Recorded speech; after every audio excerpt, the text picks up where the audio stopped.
ఆంధ్రప్రదేశ్ రాష్ట్ర రాజకీయాల్లో కొత్త కొత్త మలుపులు, కొత్త కొత్త కోణాలు, కొత్త కొత్త అరెస్టులు అన్నీ చూస్తా ఉన్నాం.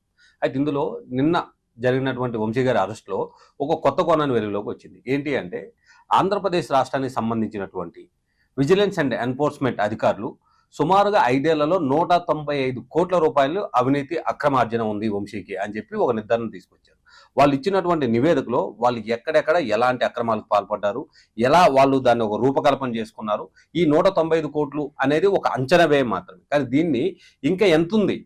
ఎందుకంటే దాన్ని డెప్త్‌గా చేసేటప్పుడు ఇంకా ఎంతుంది అనే అంశాన్ని కూడా దీంట్లో ప్రస్తావిస్తా ఉన్నారు. సో, పర్టిక్యులర్‌గా ఈ అంశం గురించి మాట్లాడుకుంటున్నప్పుడు అరెస్ట్ జరిగిన తర్వాత 14 రోజులు రిమాండ్ ఇచ్చిన విషయం అందరికీ తెలిసిందే. ఈ 14 రోజుల రిమాండ్‌ని ఆంధ్రప్రదేశ్ రాష్ట్ర ప్రస్తుత కూటమి ప్రభుత్వం అధికారులు గాని, సంబంధించినటువంటి రాజకీయ నాయకులు గాని హుటాహుటిన చాలా మంది టీడీపీ సంబంధించినటువంటి నాయకులు ప్రెస్ మీట్లు పెట్టారు. ఈ ప్రెస్ మీట్ల యొక్క ముఖ్య సారాంశం ఏంటి అనంటే తనని దొరకక దొరికాడు. ఖచ్చితంగా దొరికాడు కాబట్టి ఇప్పుడు ఎట్టి పరిస్థితుల్లో తనని బయటకు వదలొద్దు అనే అంశం మీద తనని అష్టదిగ్బంధనం చేసే పరిస్థితి అయితే కనిపిస్తూ ఉంది.